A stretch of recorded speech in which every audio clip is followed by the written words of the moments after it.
Tuesday. They gave me a We'd like to call this meeting to order, this special City Council work session on Tuesday, October 2nd. Will the clerk please call the roll? Mayor Walcott. Here. Vice Mayor Williams. Vice Mayor Williams is absent. Okay, thank you. Councilmember Biondo. Here. Councilmember Alton. Here. Councilmember Villanueva. Here. Councilmember Woodard. And Councilmember Hall. Here. Thank you. And if you all would please rise and join me in the Pledge of Allegiance. No, you can stay. Yes. Sit. Okay. Of the United States of America and to the republic for which it stands, one nation, under God, indivisible, with liberty and justice for all.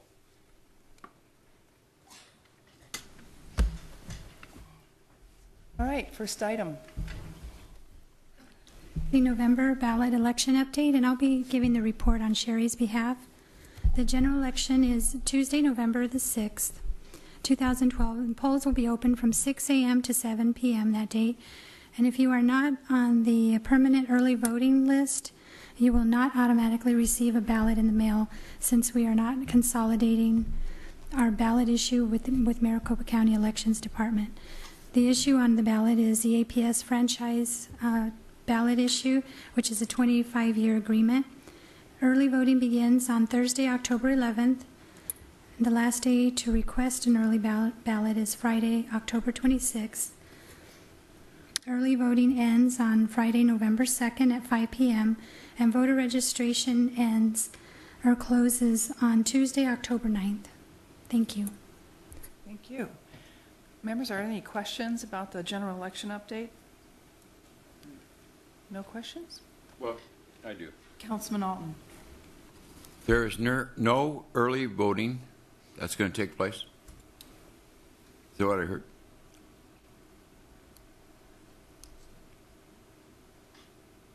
I'm sorry. Can you Is there repeat that? no early voting that's going to take place? The early ballots will be mailed out, so you can vote by mail.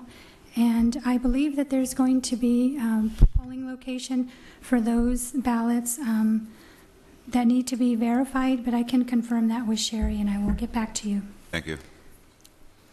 So just to be clear, those people who have already signed up for the early ballot will get one. That's correct. Okay. Anybody else have any questions about that update? Okay, we'll move on to the second item then.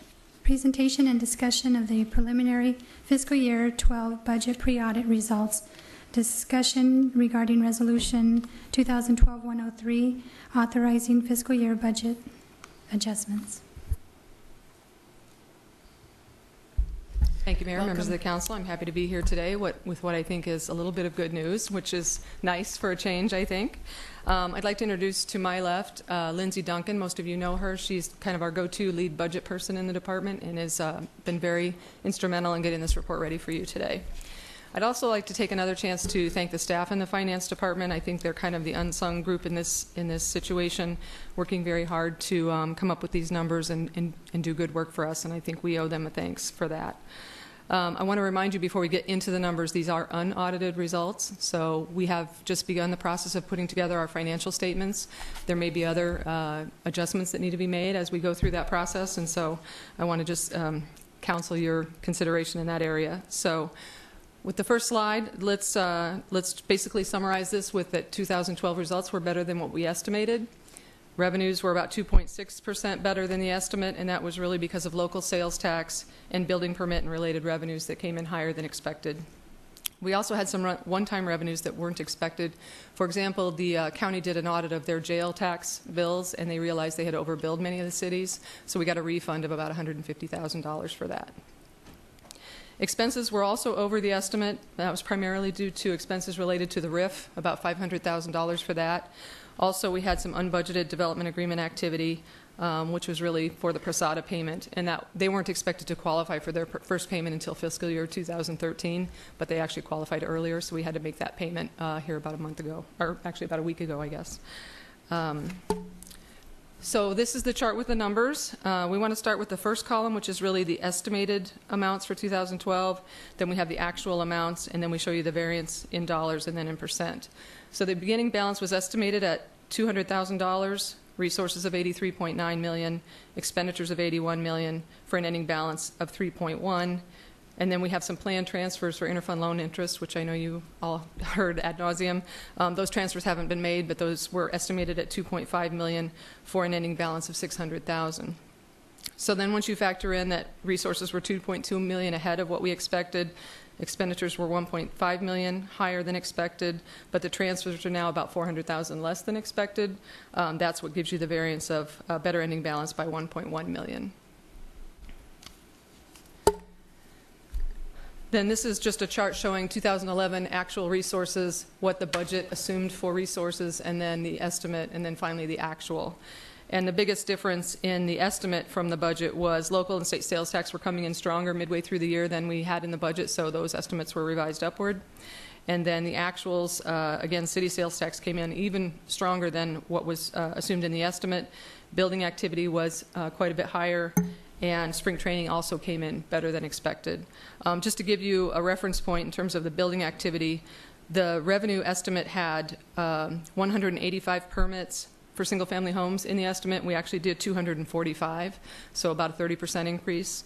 And then commercial activity, we had estimated 218,000 square feet, and the actuals were 624,000 square feet. So again, almost 3 times what was estimated. So that's very good news, I think, for the local economy. The next slide shows the resources by month. I know you're familiar with seeing this slide. You can see that each month they basically came in about where we expected, with the exception of April and May. April actuals were a little bit below, and May was a little bit above, and we think that was related to timing of when we accounted for spring training revenue. And then you can see the sales tax revenues and franchise fees came in a little bit higher than expected in that last month of the year.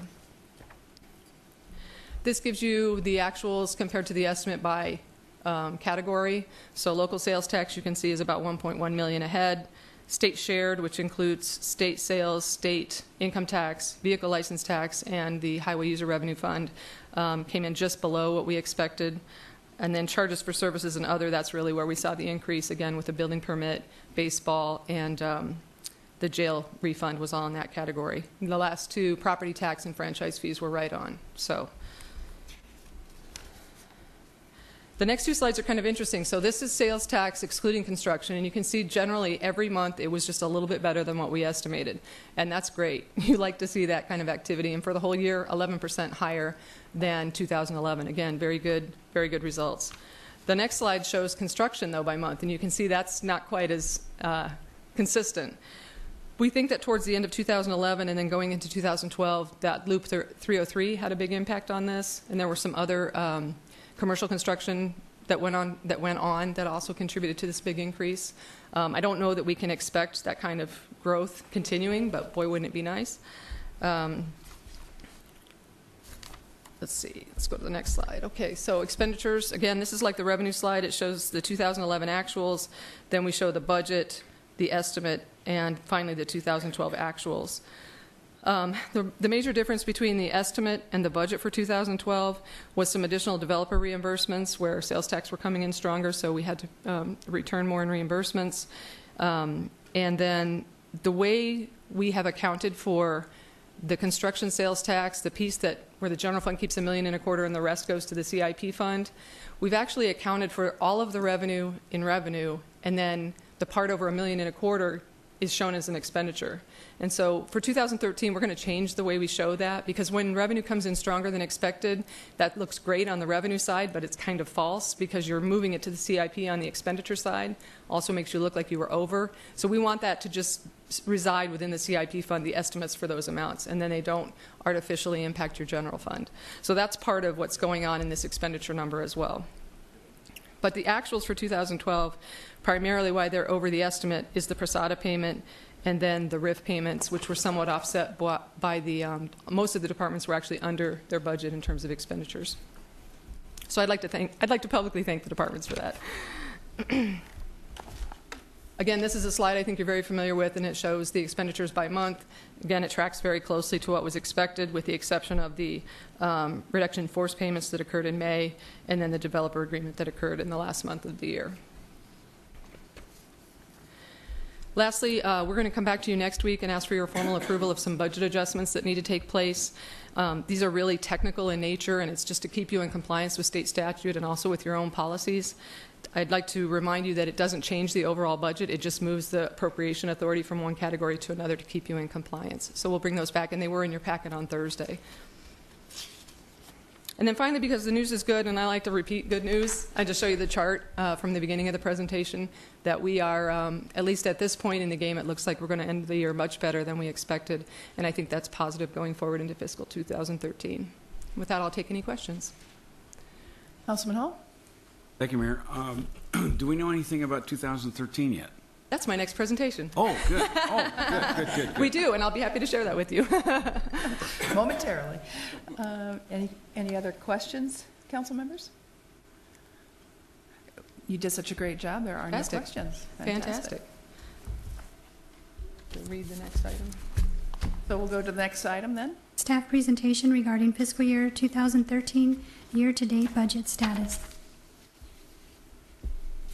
Okay, so this is through 2 months, through July and August, and I'll just remind you that revenues do not include any sales tax either from the state or from the city yet. We don't get sales tax 2 months, we get them 2 months in arrears. So at this point in the game, revenues, again, are coming in better than expected, 7.3% ahead. About half of that is due to continued increases in building permit and related activity. The other half is due to timing of when El Mirage paid us for the IGA for police dispatching. So it's not really a revenue increase, it's just a timing issue. Expenses are also about 1% over the budget, and that's really because we haven't achieved the vacancy savings that we planned for. So now that we have recognized that, we're just going to have to be a little more diligent in when we fill general fund vacancies. We're going to have to let some time go between when they become vacant and when we actually fill. And for the critical ones, we'll fill them right away, but for the ones that are less critical, we're going to have to keep them vacant a little bit longer. So. This is the slide we just showed you in the last presentation, and I only bring it up to sort of remind you that in the past, the way you have seen the operating budget really includes the general fund, the HERF fund, and LTAF, which is a grant. And since HERF and LTAF are restricted funds, I think that going forward we should report to you and focus a little bit more on the general fund, which is totally unrestricted. I agree. Because I think that gives you a better picture of how you are doing and where you have options. Right. So this is how it looks now, but the next slide will show you how it looks if we separate those out. So you can see of the total, HERF and LTAF really aren't a lot of the total, but I'd like to, in future months, just report on the general fund, unless you have a strong feeling that you'd like something different. We can certainly give you the other information, but I think it's more important to focus on the general fund. I agree with Councilman Hall. I think this is great to separate out that's what we have to really look at and be very careful of. And the HERF and LTAF, there are other factors involved. Yes, there are. So on we really don't have any control over it, as Councilman Hall said. And the other thing is, I'm sure that a quarterly report or something on that nature would do, because certainly at the beginning and end of a legislative session, it's probably more relevant to hear about those two funds. Okay, we can do that for sure. And then this is at the note at the bottom is just really referencing what I talked about in my earlier presentation. So in the budget, both the resources and expenditures includes a $1.65 million transfer to general CIP. If revenues come in beyond $1.65 million, it's going to make your revenue and your expenditures look higher than they are, which is really a false presentation. So as we go forward, we will take those amounts out of the general fund and just show them in the CIP fund. And if you want to report on that quarterly like the others, we can certainly do that.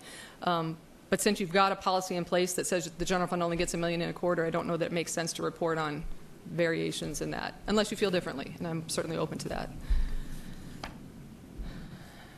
So the next slide is a little confusing because when we show you the budget, we're showing you the budgeted beginning balance, and I just told you 5 minutes ago that the beginning balance we think is $1.7 million. Kathleen, just make a note of it, though, to remind us that that's what you did. So you remember why it's different? Yeah. Sure. Absolutely. Okay. Absolutely. Lindsay's writing it down, so she's my guy. She's going to have my back on this one.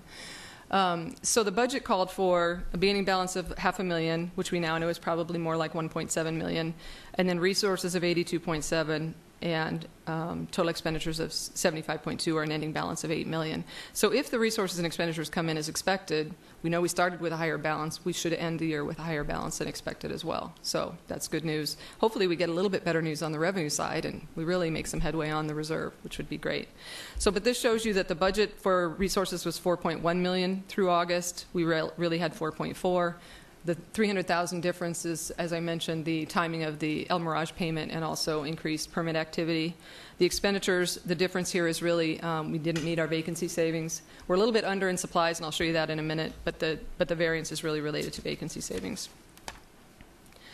So this is kind of the same information, only in a graphic format. We've kind of been through this. It just shows 300,000 in revenue that is higher than what we estimated for 3 months, or 2 months, sorry.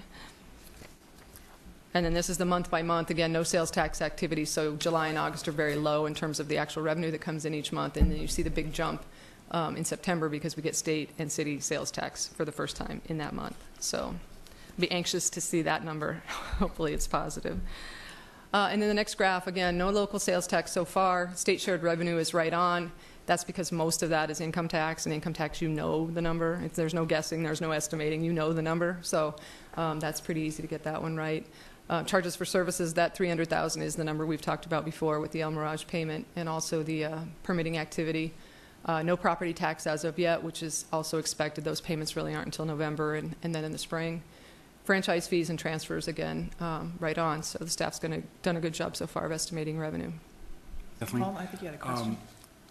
Just for the audience, I think we know that the sales tax is a 2-month lag, correct? Correct. So July, we'll get that in September. Yes, we've gotten the, I think we've gotten the actual information within the last couple of days, but it's not ready to be reported on yet. Right. So since we're a program city, we let the state collect both our local and the state sales tax, and so activity that actually occurred in July, we won't get until September. And so that's why you, in the earlier slide, you see no real activity, and then you see a big jump up. So, and then year-to-date expenditures, again, you're familiar with this slide. You can see that we adopted a budget that assumed a decrease of about $500,000 from the 2012 actuals, and that was really due to the budget cuts that you all took in the spring. And you can see that actuals were slightly ahead of what was budgeted by $100,000, which is pretty good, and it's primarily, as I said, because of the vacancy savings. Then this shows the expenditures by month, and you can see where we have some peaks that are expected. The 2 months where we have 3 pay periods and then the end of year accruals, we'll see a bump up. But so far we're pretty close to being right on, which is good news. And then finally, here's where you can see, so in personnel costs, we're 200,000 ahead of where we thought we'd be through the first 2 months, but in supplies we're 100,000 under, so it's a net of $100,000. Services and capital are right on. So with that, we will take any questions on fiscal 2013. Questions? Any questions? It's good news. Hey, thank you. Hopefully we'll have more good news next month. We hope the trend continues. Thanks so very much, both of you. Next item. Item 4 is an update on transportation planning.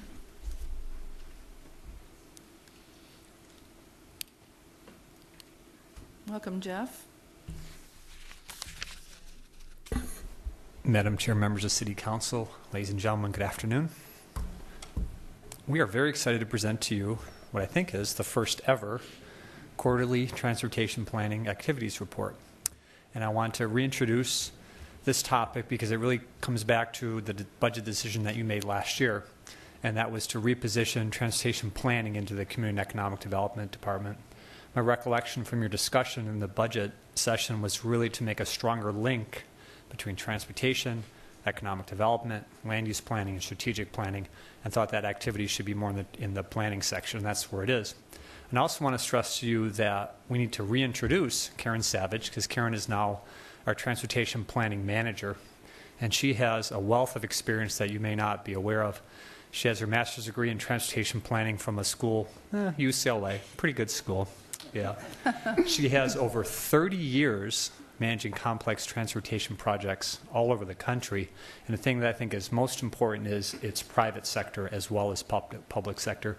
Karen owned her own transportation planning business in the United States for a number of years, and she's been coordinating regional transportation projects not only in Arizona, but also in the state of Washington, in Texas, and the D.C. metro area. So we're very, very fortunate to have Karen on our team. And if you think about a lot of the projects that are very challenging for us as a region, they're regional initiatives, and that's why Karen's experience is so valuable to us. I do want to preface today's discussion by saying that our intent on these quarterly updates is not to provide you with detailed information, again, detailed information on every single transportation project, because we'd be here for hours, and I don't think that would be well received by council. But we are going to have Karen highlight some in the neighborhood of 3 to 6 projects every quarter, where she'll drill down and give you a little bit more detail.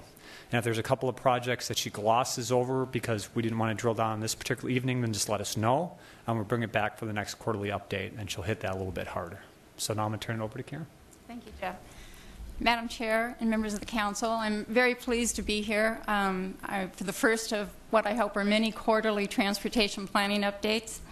I want to provide you with an overview of current transportation issues in the city, some of the regional transportation planning projects that affect Surprise, focus on a few select projects, as Jeff mentioned, 5 this time. So there are a number of transportation planning projects that are currently underway that we need to catch you up on, but we'll only focus on 5 tonight.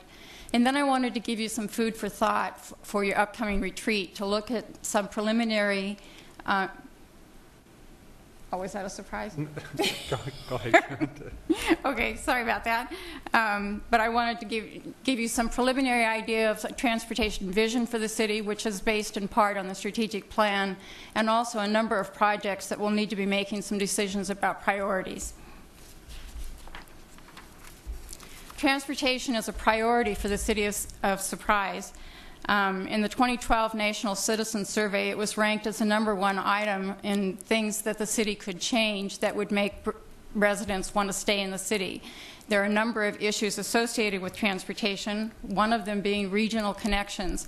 East-west connections have come up a lot. There also are other connections that are important, the SR 303 and Grand, as well as the east-west connections. Another issue is the incomplete transportation system within the city. This includes things like scallop streets, streets that aren't built out to their full width, such as Litchfield and other streets within the city, but also missing links, a number of which are particularly in the northern part of the city, like Joe Max and Happy Trails and other roads that haven't been completed yet that are on the transportation plan. We're beginning to experience congestion on transportation facilities like Bell and 163rd, but with the growth that's beginning to come back and the growth that's forecast for the future, we expect to see a lot more congestion in the future, and we really need to begin to address that. Public transportation service, or the lack thereof, has been an issue that we've been talking about lately. There's only currently the Route 571, which is a commuter route into the city of Phoenix, and the dial-a-ride service that you spent a lot of time addressing recently. We have very limited facilities for bicyclists and pedestrians. We have a bike lane on Litchfield and multipurpose trail on Bell, but there really are very limited facilities, and we've been hearing that that's an issue as well.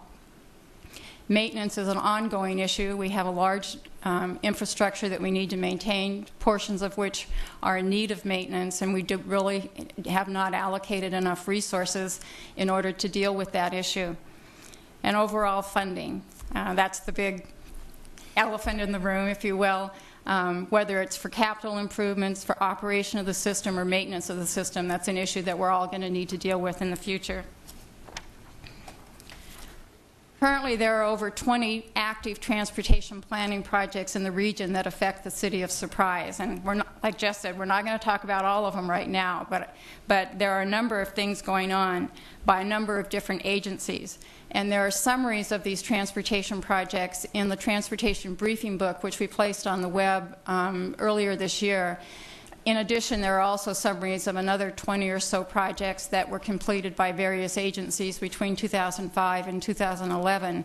And so there's information about those projects and why they're important to the city and what the current status of those projects are. So if you're interested, you could find that on the city's website. Today I want to focus on 5 projects that are currently high visibility or about to become high visibility projects within the city. The Grand Avenue Compass Study, which is being done by MAG, the SR 303 construction from Mountain View to Peoria, which we've all been watching and excited about that. The Bell Road Grand Avenue intersection, which you may have heard about, which is being done by ADOT, MAG, and the City of Surprise. A new interstate, which is being proposed for the I-11 corridor between Phoenix and Las Vegas, and the Northwest Valley Local Transit System Study, which just started a couple of months ago. Over the past couple of decades, there have been numerous studies of the Grand Avenue corridor and substantial investment in this corridor in the past several years.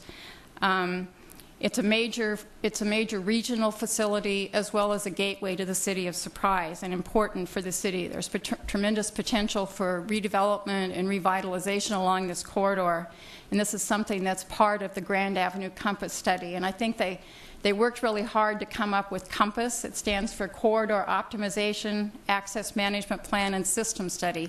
Basically what the purpose of the study is to develop a common vision for this corridor, develop a common operating standards and principles for the corridor, and deal with access management and overall travel demand in the corridor. It's not only a transportation study, but also an economic development study. There are land use issues that will be associated, economic development, revitalization, and redevelopment along the entire corridor from Surprise to Phoenix. It's about 24 miles. There's something like 420-some access points in this section, which creates problems for safety as well as for the traffic flow in the corridor.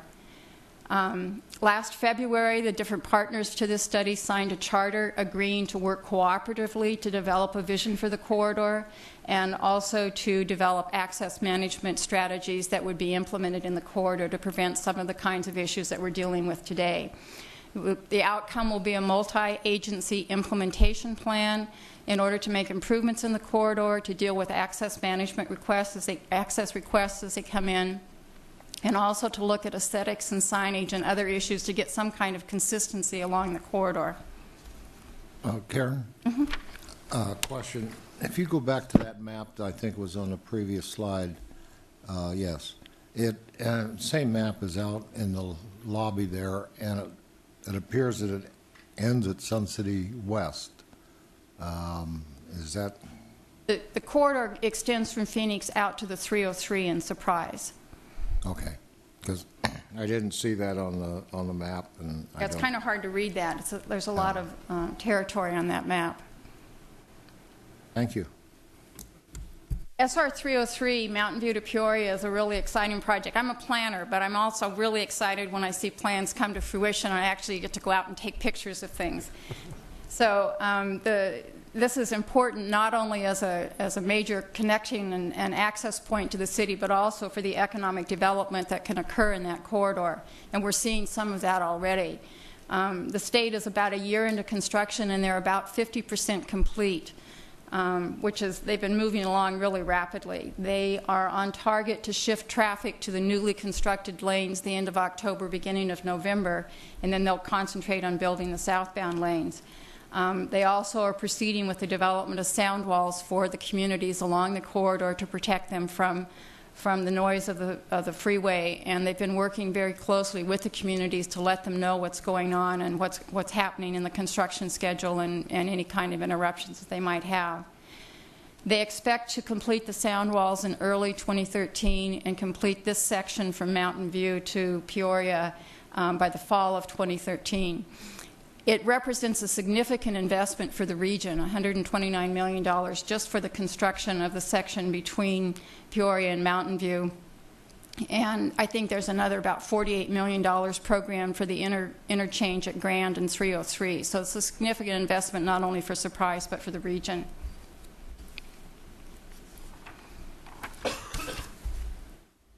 You've probably been hearing about the Bell Grand intersection. It's become a topic of conversation. It's a priority project for the City of Surprise, and it was sort of dormant for a few years after the state did their corridor study.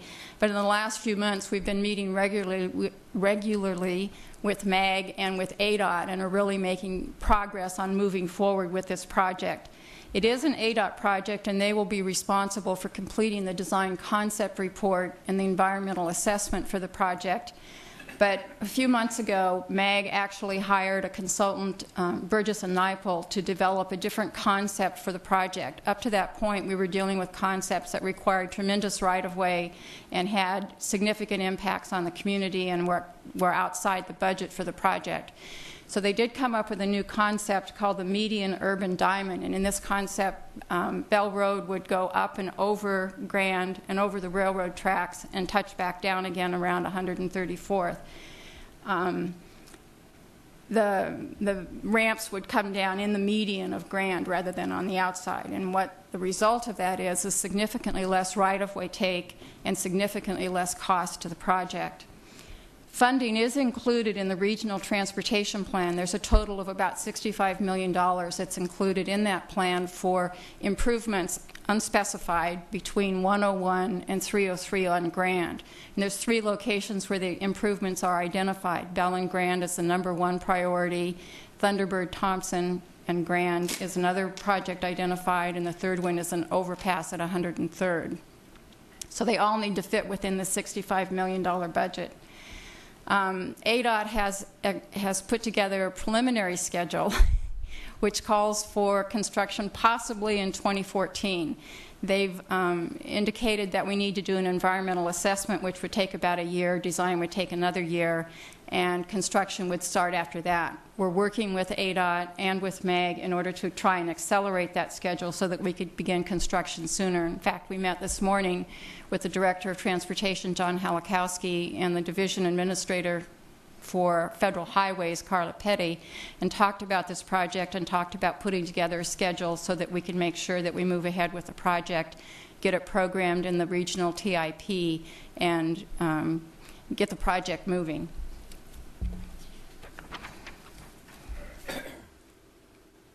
Moving from the local perspective to the national perspective, the next project is the potential new interstate highway, I-11, between Phoenix and Las Vegas.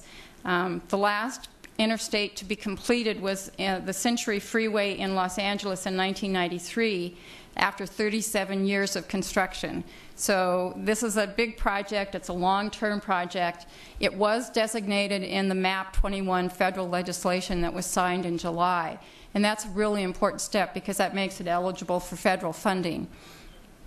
It's a partnership between the Arizona Department of Transportation and the Nevada Department of Transportation. Since it's a bi-state project, the initial connection would be between the Phoenix metropolitan area and the Las Vegas metropolitan area, but there's also the potential for this to be extended all the way to Canada and down to Mexico to become the new Canamex highway. So it's a national level project, very important for economic development as well as providing access through the Phoenix area.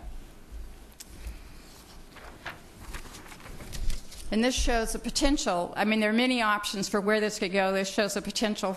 Karen, Could you go back to that map again? I just want, what's that east-west from the I-11 over to the 60? What is that? That's a parkway? No, up. The green ones are parkways. What's the red one there? What is that? That one. Is that Interstate 40? That is the proposed White Tanks Freeway that would connect from 60 over to the I-11. I can't see anything in that map there. Yeah, so, that's from the Hacienda study that was done in, I think, 2009. We have larger versions available. Also. Yeah, we've got plenty of those available. Okay, so that's kind of north of Bell. Mm-hmm. Yeah. Right? Mm-hmm. Okay. Thanks. Sorry. It's okay. Moving on to a different transportation mode, the Northwest Valley Transit System Study was started a couple of months ago by MAG, and the purpose of this study is to look at local transit service in the Northwest Valley. And so we're focusing on circulation within the Northwest Valley as opposed to the regional connections, which are part of the Regional Transportation Plan. They will identify opportunities and strategies for transit. They're looking at a market-based analysis to see what the need is and what people really want to see in terms of transit service. And we'll be developing a short, mid, and long-range plan. And one of the things that's important about this is they will be looking at funding strategies, potential new funding sources, and how we would actually implement the service. So it's not just a study of service, but also looking at implementation and how we're going to do that. They started their public process in September with surveys, both intercept surveys and an online survey, which is still available for people to fill out. And I think as of the last time I talked to them, they had about 450 surveys from the City of Surprise residents. They also conducted focus groups in Sun City Grand. There were 2 focus groups there, and there's one planned in Sun Village for the 15th. We also are doing public meetings tomorrow at the Senior Center at 11:30 and also at the library at 6 in conjunction with the Teen Advisory Committee. So we're hoping to get perspective of different groups of residents within the city. And there also is some information about this in the Progress magazine. So as I come to a close, let me give you some things to think about for your upcoming retreat. This is a preliminary vision statement and builds on the strategic plan and outlines a comprehensive view of transportation and Surprise for the future. So these are simply statements of what we'd like to see in Surprise in relationship to transportation. Convenient access with good regional connections, not just east-west connections, but other connections to the city. Choices for the movement of people and goods, whether that's the transportation mode that people choose to use or the route that they choose to use. A completed multimodal transportation system so that we complete the freeways and arterials and parkways that are on our transportation plan, provide public transit service, and also facilities for bicycles and pedestrians. Integrated land use, transportation, and economic development decisions. Transportation and land use are integrally connected, and it's important that we make investment decisions that are mutually supportive for what's in our comprehensive plan and what's in the transportation investments that we make. We want to manage our growth proactively, and that's an important part of doing that.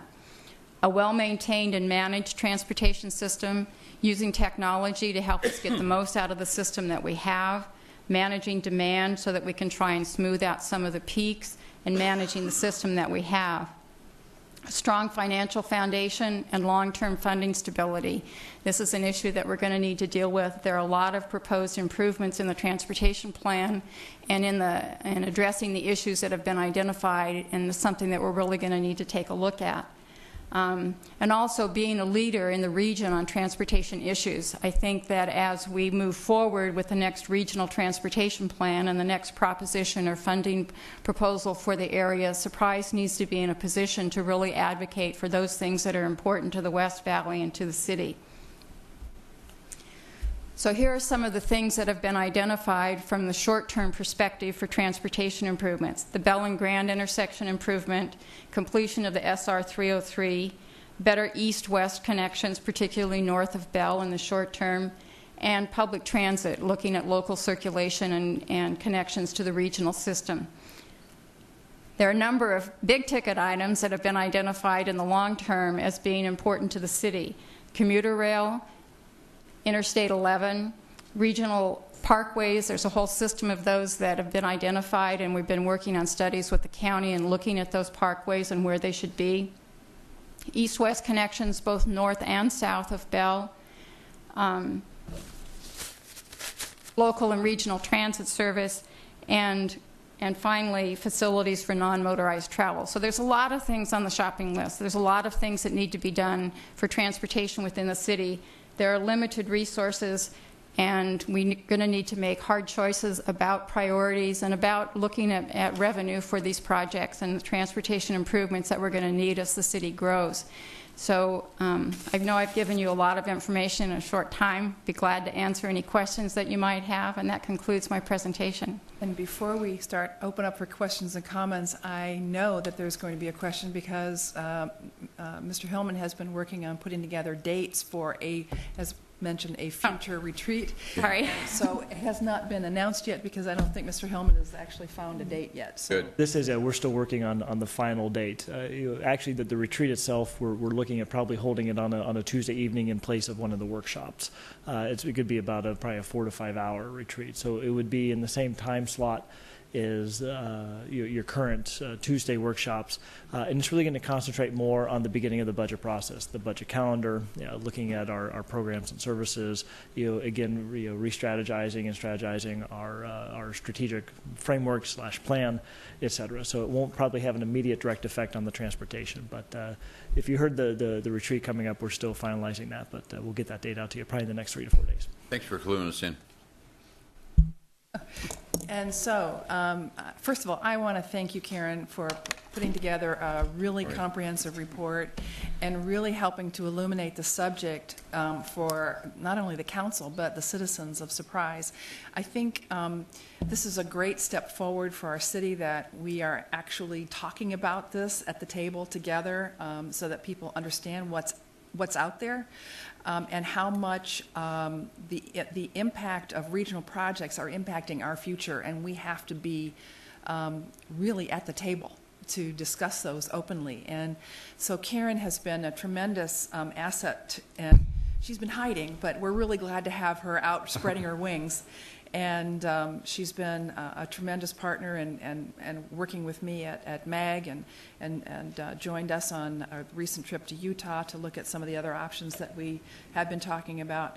But and I also want to thank you, Jeff, for the wisdom of actually making this move and making this transportation component more visible, because planning is so much a part of our future, and making certain that we understand that the nexus between transportation and economic development is critical. So thanks both of you for your presentation. Who has a question? Councilman Alton. Yes, thank you. For a number of years now, we've been talking about golf carts being able to commute within our city. And I don't know if your slide says facilities for non-motorized travel. And I got to think it's bicycles. Have you looked into the fact of golf carts? I haven't looked into it specifically. The comprehensive plan, the general plan for the city does talk about golf carts and connections for golf carts as well as for non-motorized. I didn't include them under non-motorized since they are motorized, but they will be addressed in the general plan update. And the reason for that, well, we've talked about it for a number of years, Jeff, and there's a lot of people that are relying upon golf carts. And as we increase our road capacity, I got to think that we could include not a bicycle lane, but maybe a bicycle golf cart lane. And then come up with some energy efficient methods in which to recharge those golf carts in central locations. This is going to take cars off our streets. It's going to less pollution, and it's going to provide, as well as I hope it's in your plan, the Mountain View extension to Grand Avenue. This will all come to existence if we make it happen. And I got to think that as we are growing in this city right now, we ought to provide a mechanism in which for people to drive with their golf carts. So I know there are some missing links in the system that allows people to get around. They're allowed to use roads that are posted 35 miles or less, but not to use like Bell and other roads that are posted at a higher speed limit. So there's some difficulty in sort of connecting the dots and being able to really get around without having to go on those facilities, and that's something that we'll be looking at. Thank you. Yondo. Madam Chair, this great presentation. By pure coincidence, in the latter portion of our meeting this morning at Sun City Grand, a woman made a comment that reflects the fact that I think citizens are getting bits of what appear to be isolated information, and it's so important to see a presentation like this where it's all pulled together. And the more we can express that out within the citizenry, I think the better. And that may be something you're anticipating as part of your town hall outreach later. It is, in fact. We are trying to figure out exactly how we can schedule a series of town hall meetings where we can get out and talk to the folks in the public so that they are getting the full picture and not just getting it piecemeal. And so it's been really helpful to be able to have the time to work with Karen and pull it all together, and we hope to do something very soon. Hopefully by the end of the month we'll have our first one. We're hoping, as soon as I can get a facility reserved. But we also want to take advantage of the fact that there's an influx of citizens coming back to the city of Surprise now, just now here in October. And we want to make sure that we are able to get out there and communicate with them directly. So that's our intent. Councilman Hall. Thank you, Mayor. Good stuff. Good presentation, Karen. I just got some questions around the margin, and if you don't know, that's okay, because we all don't know a lot of stuff. But because there's a lot of things going on, like Northern Parkway, for an example. Could you let me know what the timing of that is? Because that could be a really good east-west for Surprise residents commuting. Right. Okay. Initially had a slide on it with Okay. photos. They have started construction from Dysart to Saraville. That's correct. And are going to be working their way to the east to connect beyond Grand. That's a very long-term proposition, and it's not completely funded, I don't believe, at this point. So that's something that will be next quarter. We're planning to talk about east-west connections. That's one of them. The Deer Valley-Williams connection is another one. There are a number of corridor studies that are going on within the county that include east-west corridors, and that's something that we want to talk about next quarter. Have you seen an aerial of it, how it's going to connect to the 303? Because they're on the north side of Northern. Okay? So what happens to Falcon Dunes Golf Course? That I don't know. Okay, well, anyway, I'd be interested Okay. to know that. Okay. The second thing is the east-west connection on north of Bell. That thing's been going on for a while. Right. There's been a lot of hearing. What's the timing of that? Do you know? I believe that the timing on that one is 2014. The county has funded the project. This is a connection between Williams and Deer Valley. And Right. it's kind of a roundabout way, but it does provide another connection from Sun City Grand over through to Peoria. Right. And it would take Sun City West people off Bell Road. Yeah. If they were going east. Yeah, and so you can make your way through and connect on down to the Beardsley connection at 101 without getting on Bell. You think 2014 is their... Yes, I think so, but I'll confirm that. Okay. The rate study that Valley Metro is doing, I just want to make it clear, and maybe we can, in the town halls the mayor's talking about, we can go over that, doesn't have anything to do with dial-a-ride. The rate study they're doing is the 571 express route. Right, and the rest of the service that they provide in the region. But it doesn't affect the rates for the dial-a-ride for the city of Surprise. Right, okay. And then I noticed, I take Grand a lot lately, because of 3 lanes. It's great. You can get downtown Phoenix quick. Mm-hmm. But I noticed in Peoria, they're doing decorative wrought iron with intermittent pillars. Good-looking pillars. Now, is the state funding that, or is the city of Peoria funding that? That I don't know. Okay. And in conjunction with that, the reason I bring that up is because, and this is another, like Councilman Alton talks about, we talk about these things for a long time. We need a view shed to where you don't see the railroad tracks along Grand. And that needs to be in somebody's plan to do that, okay? Yeah, and I think the Compass study will address that to some degree because they're going to be looking at aesthetics and signage and improvements along that corridor to try and make it much more attractive to businesses. Yes. Okay. Good. What do you know what the timing? Do you know what the timing of Peoria to I-10 is? Peoria to I-10 on the 303. On the 303. The entire corridor is supposed to be completed by 2015, I believe. Okay.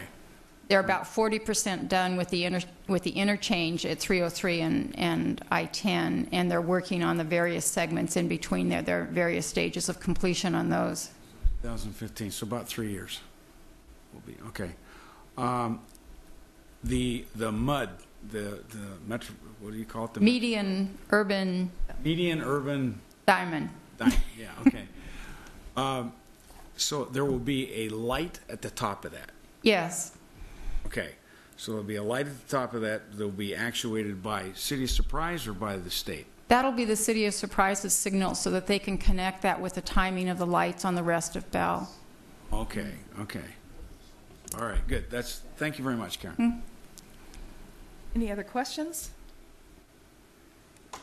Great job. Thank you very, very much. I appreciate it. Thank you for your time. Madam Chair, I think we'll come back after the holidays, January-ish, and really focusing on east-west and the parkway system.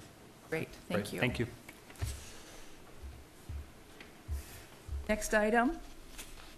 Discussion to utilize the extra services portion of COS 1113, an existing services agreement with Somerset Landscaping and Maintenance at the Special Planning Area Water Reclamation Facility in the amount of $240,000 plus owner's contingency amount of $5,100. Hopefully, Welcome. thank you. Very briefly, hopefully, apologize, trying to get over allergies and colds. Very briefly, this item will be brought forth for approval at the next council meeting. What we're looking to do, this was a CIP that was identified in fiscal year 12. Due to some challenges and trying to get this advertised, we actually were able to utilize the current contract that we have with our landscaping company that's on Bell Road, Somerset, to come in and actually do an extension of the contract. So what we're looking for is council approval to do an extension of the contract in the amount of $240,000 with a owner contingency. This work is located within the water reclamation facility down off of Peoria, Bullard Cactus area. The map in front of you identifies the scope of work very briefly and graphically. We're looking to do some erosion control, basically recompact some of the soil that's pulled away from some of the structures and some of the drainage channels that are internal to the site, install some riprap, which are some of the large rocks where the water flows so it doesn't erode anymore in the future, as well as install DG or basically rock to provide cover and dust control. I'll be happy to answer any questions. This was the original contract was through the procurement contract or ran through procurement. We had a selection committee for that, so therefore we followed the procurement policy through the original contract. This is just an extension of services. Questions? Yes. Councilman Alton. Thank you. Nick, how come our staff, our current landscaping people, can't take care of this rather than hiring it out? Because there's one. In the Surprise Public Works Department, there's one person that monitors a contract for Bell Road. That individual is monitoring that because it's an older system. So we could, you could take the existing staff, but then you're basically taking personnel from your asphalt concrete, your concrete crew, your crack seal crew, and pulling them away, and then really reducing the service level of service from the other activities. How long is this project? The contract amount is for 60 days. We anticipate it to be done shortly after Christmas. We're looking to start November 1st. And is our staff that you were talking about just now, are they busy during those time frames? Absolutely. What's happening right now is this one individual is monitoring the existing very aged system on Bell Road. What's happening was we're overseeding that the median as well as the grass areas currently, and also around City Hall. So the landscaper that currently has that contract is scalping the road or scalping the grass putting in the winter rye and monitoring the water so that we don't overwater, but water enough so that the green and the grass pops up. The individuals that will be monitoring this is more of a project management standpoint. So we'll have project managers from our CIP division actually monitoring the activity of this work. You know, I got to think that things like this pop up all the time. And maybe we need to have the staff on board in order to take care of these things rather than hire them out at an exorbitant amount. I don't know if this is, I don't know if this amount is commensurate if we had our own staff doing it. I got to think if we had our own staff doing it, it would be a lot cheaper. Typically with contracts, anywhere from 30 to 50% is labor cost. So you're right, it could be cheaper to have it in-house, but then you got to retain that staff throughout the year and keep them busy with other things. But so there's both sides of it. I understand that, but things like this come up all the time. And can they be rotated to different projects throughout the city? I mean, I'm going to be I am watching. It's not a threat, but I am watching how we spend our money with reduced staff. And if we have to hire it out at a more expensive price, maybe it's beneficial to have our own staff. Either be it a CIP project or a internal employee contract or employee expense. Mm-hmm. So I would like to have Mr. Hillman look into that and see what would be most beneficial to us as a city. As these things come up, maybe they're part-time people, maybe people that we can bring in. Should we have a situation like this? And I just can't see hiring it out, get the work done, where we can be employing our own people. Thank you, Mr. Hillman. Councilman Alton,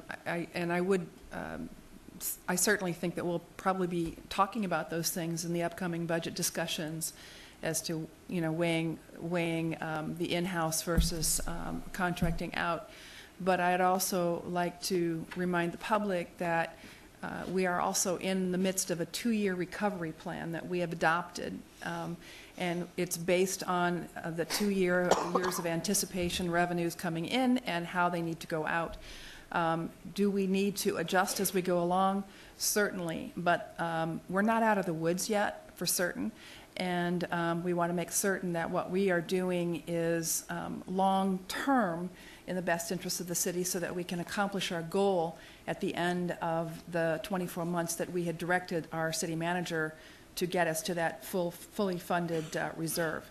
So, Mr. Hellman, did you have any comments about that? Just as a reminder, we eliminated 34 positions, throughout the city, and Mr. Alton brings up a good point. We always do, and we always will continue to review the best case scenario. If we see enough of these projects, as we talked about with council, whether it's here in Public Works or whether it's over in CED, as growth continues, we may have to come back to council to say we have a lot of new plans coming in, for example, a lot of new building permits coming in. Our current staff, in order to maintain our current service levels, we can't maintain it. Therefore, we're going to have to potentially add another staff member. Fortunately, there'll be revenues to help cover that through permit fees, et cetera. And we're keeping a very close eye on that. So it's a good point. But this is part and parcel with the fact that we eliminated a number of positions, not only this last round of reductions, but through previous reductions throughout the last 3 to 4 years. And as we can absorb these duties and functions, we most definitely will.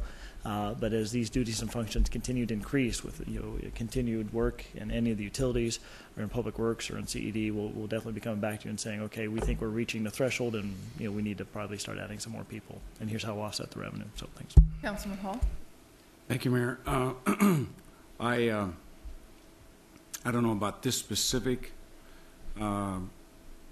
contract here, but I have gotten feedback from my constituents. Why do we contract out? Why can't we absorb it in our current employment count?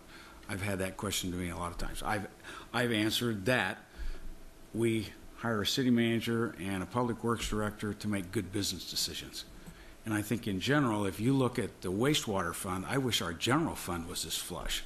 And this is funded by the wastewater fund, right, Nick? The sewer, correct. Yeah, so our wastewater fund's in good shape, and our sewer rates to our residents are very competitive. So I think in general, you guys are making good business decisions, you know.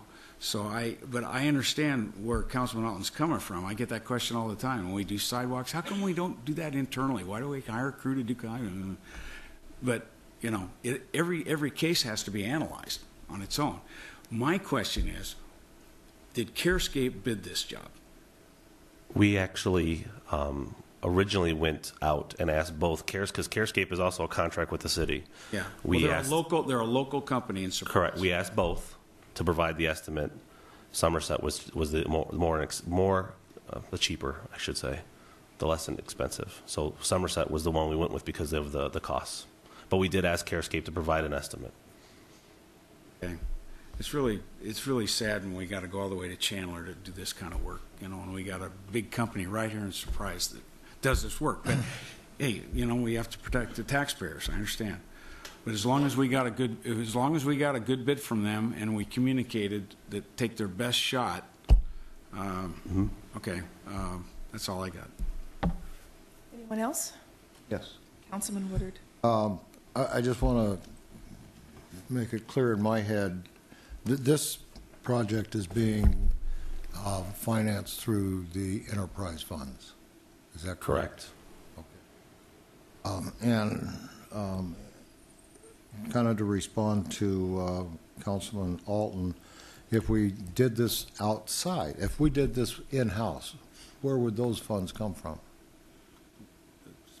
More than likely, it would be housed out of the operations, which is the general fund with the streets division. So it'd be coming out of the general fund to do the work, which is very short at this time. Correct, so, unless there's a way to balance those books and transfer those monies over because of where the funds would come from. Councilman Alton. Yes, thank you, Nick. What you're saying is that it's going to have to come from the general fund, whereas we have. Miss Karen Savage, that was just up here, is paid by the Enterprise Fund of Transportation. I'll answer the first question. The first question is does it have to come from the general fund? I said no. If we did it with in-house staff today, that staff is actually paid by the general fund. Could it be that the staff would be paid by the Enterprise Fund? I think that's the second part of my answer is if there's a way to transfer the funds over because the work is being performed, the answer is yes, I believe so. Yeah, I would too. It's a matter of addressing that through the budget. Beckley? Just a couple points on this last point. Regardless of who performs the work, it can be transferred out of the enterprise fund. Okay. If it's done in-house or if it's done by a private contractor, the source of fundings will be the same. Will be the enterprise fund. Will be the sewer operations fund. Sure. So do we want to employ local people or do we want to employ Chandler people? We are operating under the current finance ordinance, which does not have any local preference, and it is set up for the lowest competitive price. We did a survey of the pricing. We came back with the lowest competitive price, and that's the basis for our recommendation. Just one last comment, and that is that I got to think that if you hired local people at a fair wage, you can beat that contract. Is that not true? We have looked into that. Local people, I don't know who you mean by local people. Local residents. You be the employer. So you're talking about actually hiring employees as opposed to contractors? Well, part-time. Yeah, for this specific project.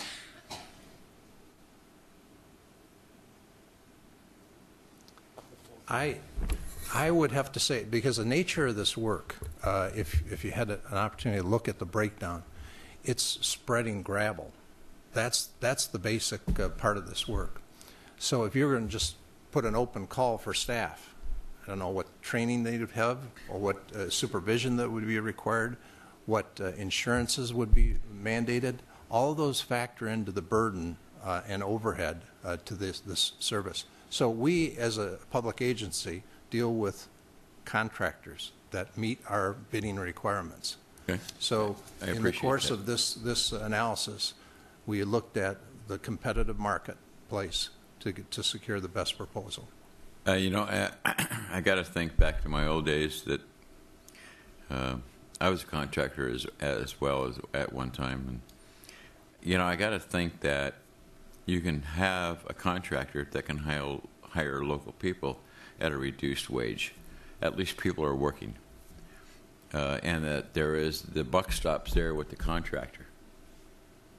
And that would be a local contractor that can do the work. I got to think that capability is available. I mean, spreading gravel, Mr. Beckley, spreading gravel. And I think we can do it a lot cheaper than going with a Chandler company. Thank you. Mr. Hillman, did you have a comment that you wanted to? No. Okay. Councilman Hall. I want to ask the city attorney, when we do an RFP, then it's price driven, correct? It's the best price wins. That's not always the case. No, it's the most responsible. Yes, the most responsible and qualified bidder. So it's the most. Okay, so what's the difference between RFQ and RFP? In terms one, you're seeking individuals. You're seeking if their qualifications meet what your needs are, and then you can actually set a scope of services and then negotiate with them. Versus an RFP, where it actually is you're looking for the best and most qualified, and whoever comes across with the best and most qualified, as identified in the criteria with the RFP, they are the chosen entity. Well, the reason I bring that up is because CareScape's a known quantity. They've been doing work for Surprise for many years. And I'm just wondering why they lost this thing if we could not have worked it out with them, you know? They're employing Surprise residents, you know?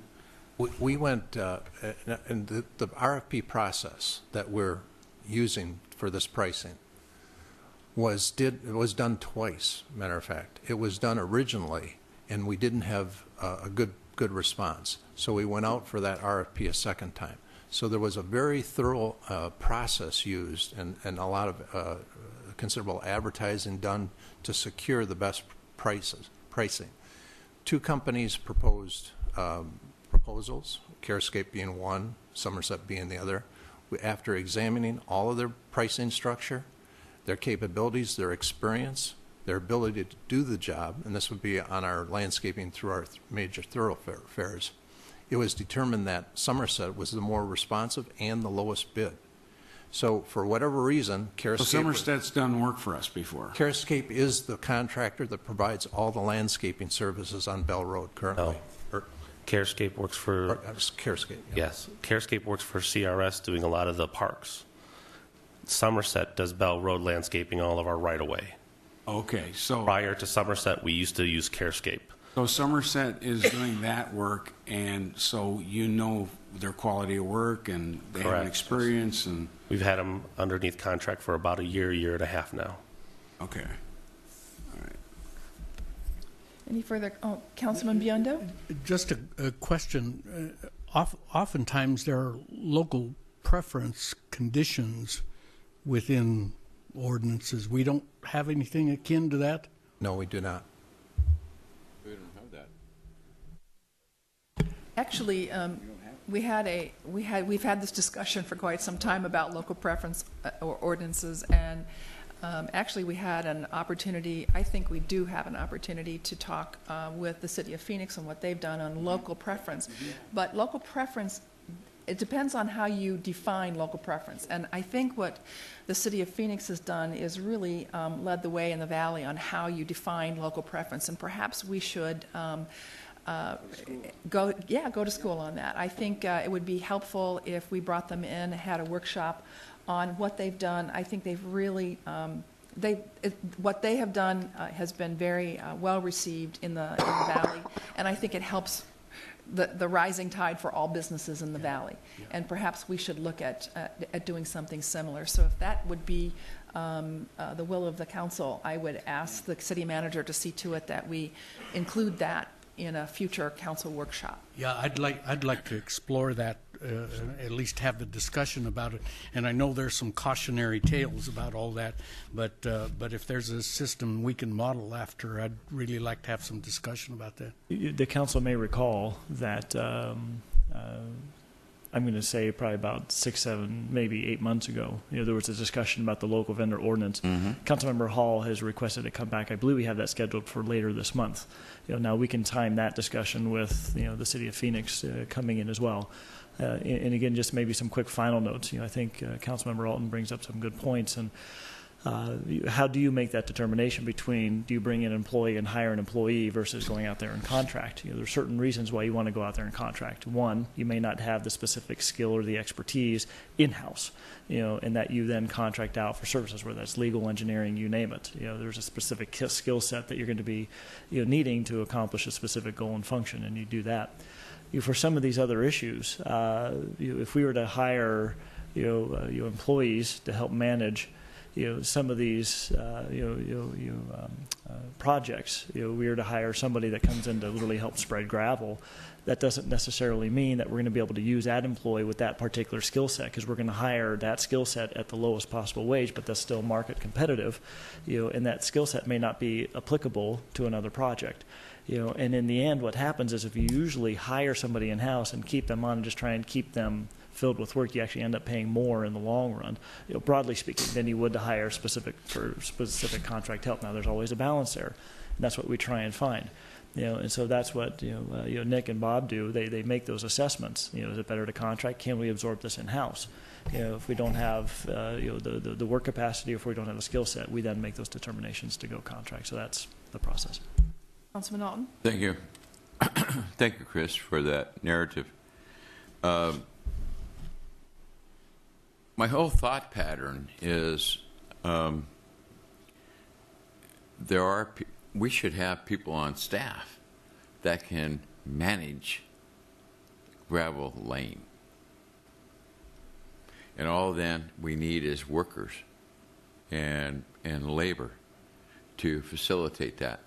And if we were to put them, and there's a lot of unemployed people that might have that skill set of laying gravel.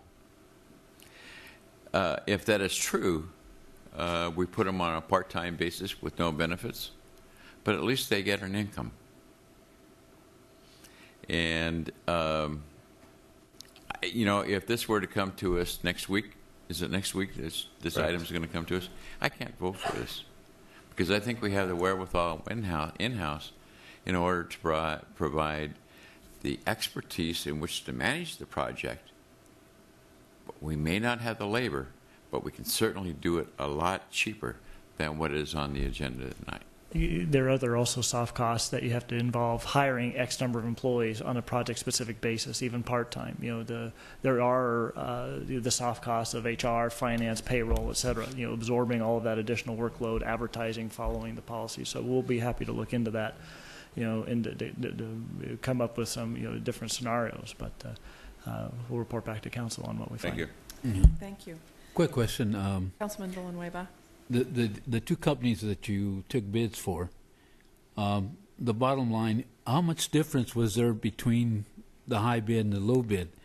Or say, for example, that a bid comes in at $50,000 and another company comes in at $40,000, but you really want the company from bid at $50,000, and the qualifications and they do excellent work.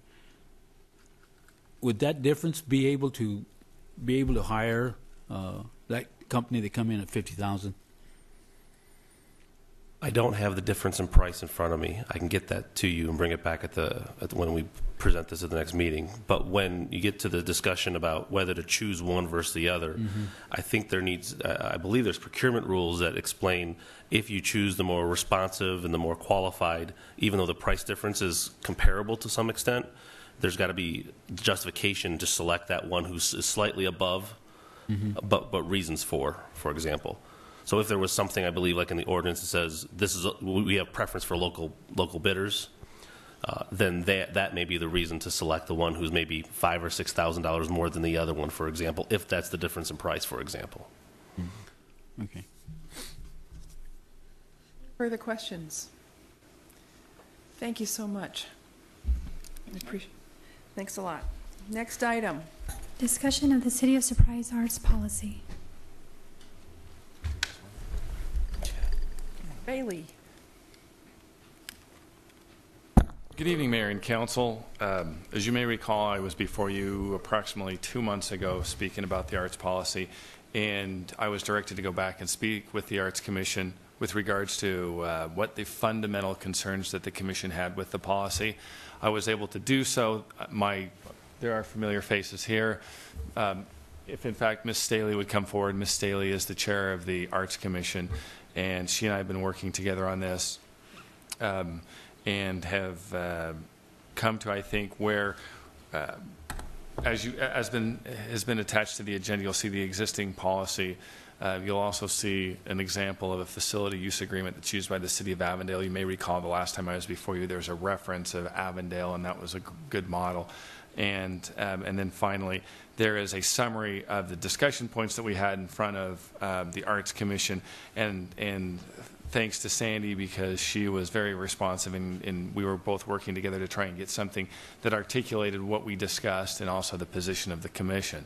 And what it can really be narrowed down to is, and I'll go through these individually, but just to give you an idea, is first the concept of a facility use agreement, and then what are the insurance requirements, and some of these, again, understanding we don't have to definitively determine what the outcome will be tonight, but we need to have a greater understanding of what the council wants. Again, this is your arts policy that we're defining here.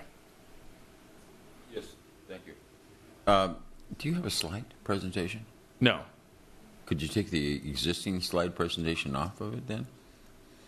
And, you know, it would be helpful to have a slide presentation to the people that are at home and to be able to see the items that are coming up and to have it kind of laid out, as well as the people that have come here tonight to see in advance how things are going to be working out. You know? No, I appreciate that feedback. Thank you. I'll make sure we do that. In terms of the attachments to the agenda, I take the responsibility for that. We tried to attach everything with regards to the agenda, and I guess I looked at it to the extent of I think there was a fair amount of resolution, and there wasn't the need for a significant explanation other than Sandy and I being able to direct the council's questions. But facility use agreement, insurance, whether or not a stipend would be included in the facility use agreement. Michael, could I ask you a question? Sure. We have a current arts policy. Correct. I think it was signed and voted on 7-0 in 2010. November 18th, 2010. 2010. So all of us voted for that, except maybe Jim. Jim was on the Arts Commission. I wasn't here. Okay, so I want to just set the framework here. That Correct. There was a policy in place. Correct. And there was a resolution by the City Council affirming that. Correct. Correct? Okay. So what we're doing here is we're saying, and the Arts Commission supported that arts policy. If I remember right, we were told that they were totally in agreement with the arts policy. At the time, correct. Okay? So now, 2 years later, we want to adjust the arts policy. That's why all these questions and answers, we're saying, whoops, that wasn't quite right. We want to do it this way. And then you articulating questions and answers from the commission Correct. as to what they'd like to see changed. Is that where we're at? Correct. What the recommendations the commission would have to the council, again, it's your policy, how you want to handle art in City Hall it's yours. The commission they are your advisors. Okay. And so it's trying to establish So that. the first question is, does the council want to have a policy that allows third-party entities to provide art to city facilities? That's the first question, right? Correct. We're going to go through those. Oh, okay, so you're going to go through each I was question. giving you a general overview, and then we're going to go one by one through all of Okay, I them. just wanted to make sure you were going to go through each question. Okay. We are going to go through all of them so that we can get feedback, because at the end of the evening, the hope is that I will have direction from you, clear direction. The commission will have clear direction from you. I will work with the commission, and then if you want to make changes, we'll make the changes, and we'll institute them. The first is just that. It's the question of, does the council want to have a policy that allows third-party entities to provide art to city facilities? The committee or the commission recommended that in fact, that the council consider doing that. Yes, and if I remember, me personally, I say yes for feedback. Okay, right. But as I remember it, the West Valley Art, West Valley Julie Arts Richards, Council. yeah, didn't she make a proposal for $2,500 stipend for hanging art in the city hall or city buildings, as I remember it? It's $2,000. $2,000. Yes, that is the proposal. Okay. Right. So, understanding one of the unique aspects of this, and I think this is what I'm trying to help establish with the framework in this, is that it's your policy. Right. And to the extent that we have to enter into a facility use agreement, the commission is recommending it, but you, the council, are the one that has to do that. Right. You have not delegated that authority to them. Right. And so if you want to, again, and we didn't delegate that in the current arts policy, November 18th of 2010. That was not articulated in any way. Correct. In fact, and I told the commission this with regards to this policy, and I think that a fair statement is, and I draw this from actually a First Amendment case about art, when the court was speaking about First Amendment and art, is that with regard to this policy, we're somewhat in the infancy of imprecision. And so because we have a new city hall, we have not ever done anything with art, that we have some issues that we still need to move forward and iron out. Is that the same as fumbling our way through it? I'm not sure if fumbling our way through it, but I think it's having a better understanding of what the commission, what role the commission wants to have, also what role third parties want to have with regards to the council. Because with the, candidly, with the example that was brought forward with regard to Avondale, I'm not, the agreement with Avondale is with the council, and it doesn't have the involvement of a commission. But I think what we're coming forward in the recommendation of the commission is that we have that, but also the commission retain its authority to look and review that art with staff in that regard. So the council will enter into a facility use agreement, and then it would then have the opportunity for the commission to review that art, and then staff would again have some discretion with regards to the art, so that we make sure that the art is appropriate. Madam Chair? Yeah. I just want to be clear in my mind. When we talk about third party, I think in the instance, it seems to me, in the instance in which it's being described here, this is a brand new concept. And I don't think we need to identify the third party prospect from what the city is initiating. To me, that's different. And let me describe why and why it's new. In the past, and I was involved with the Arts Commission, as most of you know. In fact, I was on with Sandy for a period of time. Through all the public art projects that came about, that the city initiated through the 2% for the Arts CIP process at that time, the city initiated all those. Therefore, there was no need for involvement of a third party. Nobody filled out FUAs for those projects. Now, the central question then is, if the city wants to initiate a project, such as hanging art in the atrium, does the city want to hire a third party to do that? Or does the city want to do it through the commission process or through the historical process? I think that's the central question. I agree. And I think that there also are some other changes. And one is that when you were dealing with the city actually contracting to create art in the city, we had I believe it was a 1% dedication. Oh, yeah, a 1% dedication. Vertical construction. And, Right. and I believe it was in 2010 or 9, I think maybe it was 9, that or it might have even been earlier, but there was basically the fund was wiped out, and the policy of the 1% dedication was suspended. Right. So, in fact, if we want to, this is something that we're going to have to revisit, whether or not we want to do that in order to protect the future of the arts, and I think it's a timely policy discussion, but I don't want to get the cart before the horse. So the question is, do you want to move forward with hiring out, or do you want to move forward with a temporary arrangement where you're hiring out?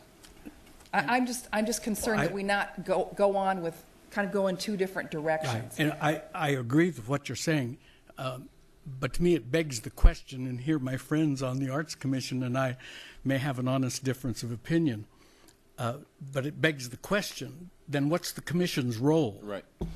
And my concern, frankly, is not the dollars involved, because that's a minimal amount in the grand scheme of things. But what sticks in my mind are, what are the potential implications of hiring third parties to do what the city wants to do, potential implications on the role of the Arts Commission? And that's why I'm saying, I see you, Councilman Alton.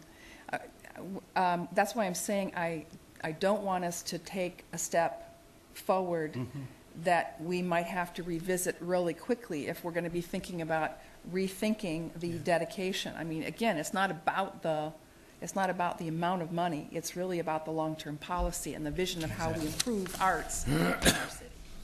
Councilman Alton. Thank you. Mr. Bailey, we've been on this for 2 years. No, I haven't. This was approved by council in 2010. This came to my office approximately 4 months ago with the desire to try and facilitate it. We've been on this for 4 months then. The first piece of art that's been submitted was actually yesterday. Did you attend the meeting last night of the Arts Board? I did not. Was this not on the agenda for the Arts Board? I'm not sure you mean, was this, I had met with the Arts Board approximately 2 months ago. You know, I think the council has said that they want public art in City Hall. And so why is there so many blocks that's not allowing this to happen? I can't imagine that there is so much legal ramifications to preclude us from having wall hangings in our, and we've already gotten the system. We've already procured the system. We already paid for it somehow. But there's no art hanging. And there's a lot of artists out there that would love to have their stuff hanging. Through the Arts Commission to approve what's going to be hung there with city manager's approval, I got to think that we ought to be able to work this out. Mr. Bailey? First off, it's not a legal issue. I don't manage the facility, and the basis upon which it's being denied is not a legal issue per se. It's me recognizing what your policy is and enforcing your policy. If you don't want me to enforce your policy, I have no problem not enforcing it. Your policy states that people will submit art, and there's certain requirements. The commission, and this is part of what we're going to talk about, the commission believes they're onerous. If you agree, tell me, and then I will implement the policy that you want. It's not me, it's your policy. I understand that. If we have appointed this commission, okay? Correct. And part of their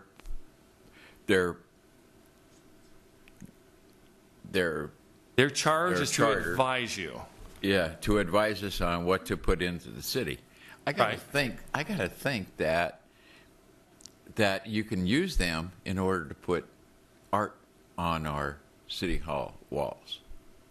And I would love to do that. I just need you to tell me to eliminate what they believe correct or onerous requirements And if you direct me to do that tonight, Sandy and I will set up a time and we'll sit down, we'll come back with the changes, and we'll get it done. Yeah, but- So this okay, is literally, Michael, but this I'm- is literally about changing an existing policy. Right. Do Yes. we wish to change an existing policy? Okay, so our existing policy, Mayor, does it say that you have to, an 8.5 by 11 colored picture?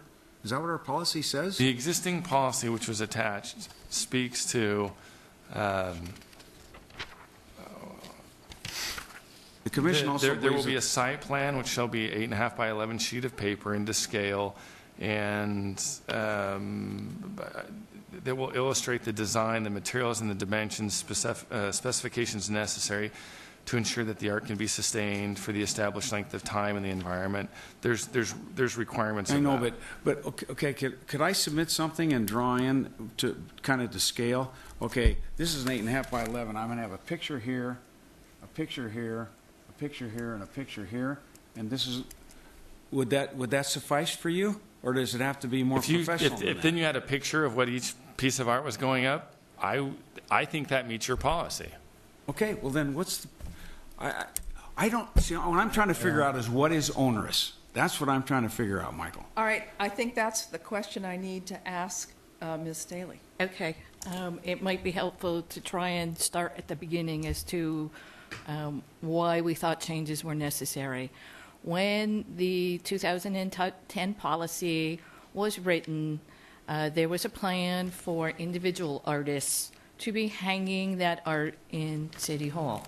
It did not contemplate a West Valley Arts Council or a WAM coming in representing individual artists. When we got the first facilities use agreement, because we did have an individual artist who was interested in hanging some art from El Mirage. And the insurance requirements were so onerous that an individual artist could not comply with them. Onerous meaning vague and high? No, it's just the requirements for the insurance and the amounts of Expensive. insurance Expensive. was expensive, and an individual doesn't carry that. Okay. And so we began discussions with the West Valley Arts Council, which had previously been in discussions with the city about hanging art in City Hall, because they have an umbrella policy which covers the artists, and they have experience hanging art in other cities, which is how we got the copy of the agreement with Avondale.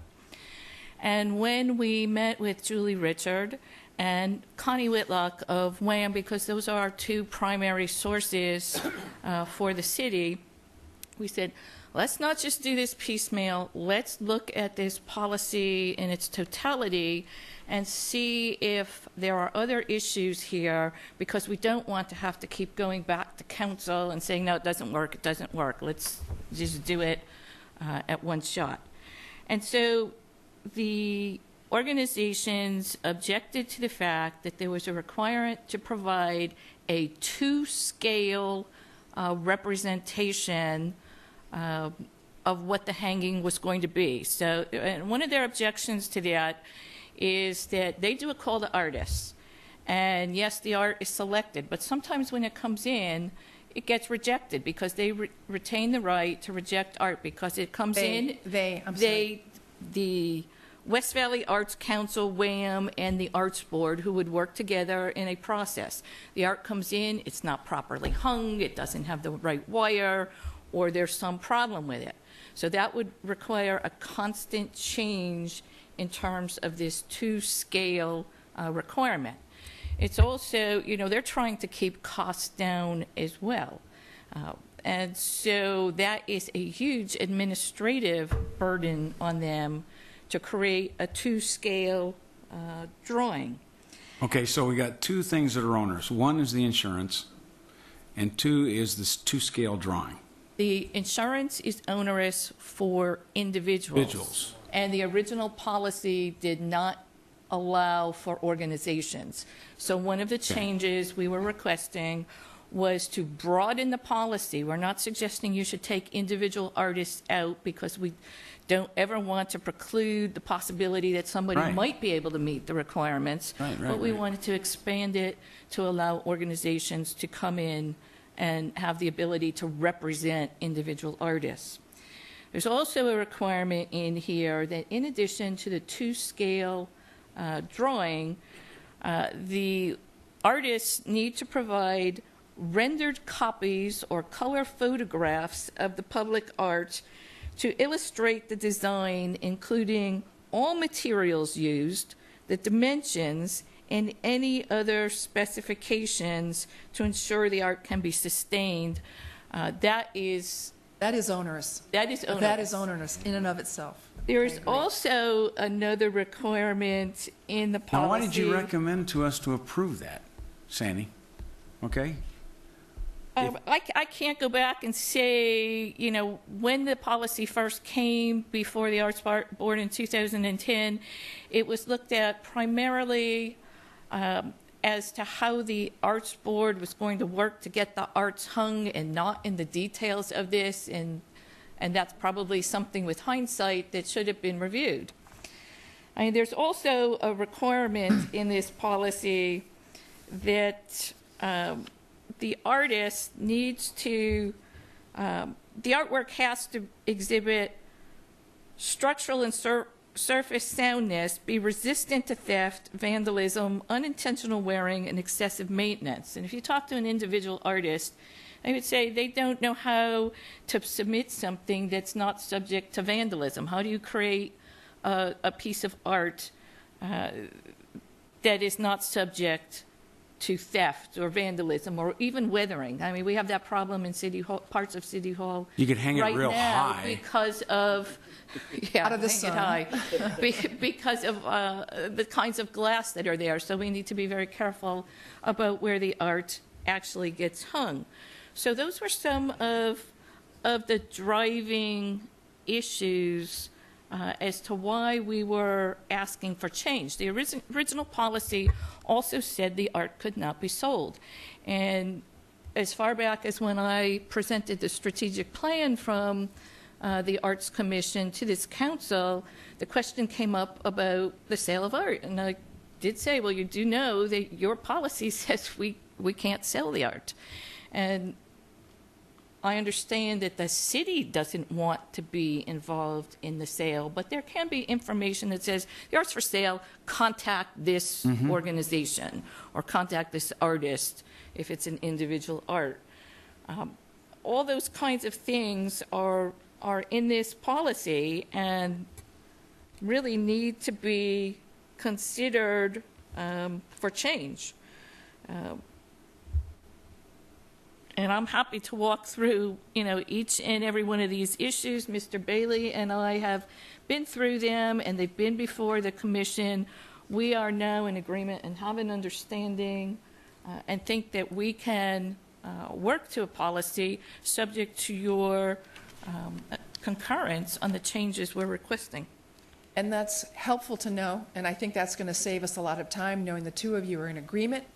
Why don't we walk through the policy together, piece by piece, and I would appreciate it, Ms. Daly, if you would actually walk us through it, because I would like to hear directly from you as the representative of the commission as to your recommendations. Okay. Well, I think we've covered the organization, we've covered the issues associated with dimensions. Selection. You want to make sure you maintain selection. Yes, and the art commission would be doing the selecting of the art. We would have a representative from an outside organization, and the art that's selected, we would have a book that would then be presented to whomever the city selects to make sure that the city is in agreement with the selection. There's also the issue of a stipend. The current policy specifically says, and I believe the FUA, the Facilities Use Agreement attached as Exhibit A, that there is no payment associated with this. This is a burden on outside organizations which are struggling to meet their budgets as well. we are anticipating entering into one-year agreements with outside organizations, and the art would be changed on a quarterly basis. So you're talking about anywhere from probably 20 to potentially 50 pieces of art, which have to be judged, which have to be brought in, which have to be then examined to make sure they're suitable for hanging, and then hung. The original policy would have had the city hanging the art.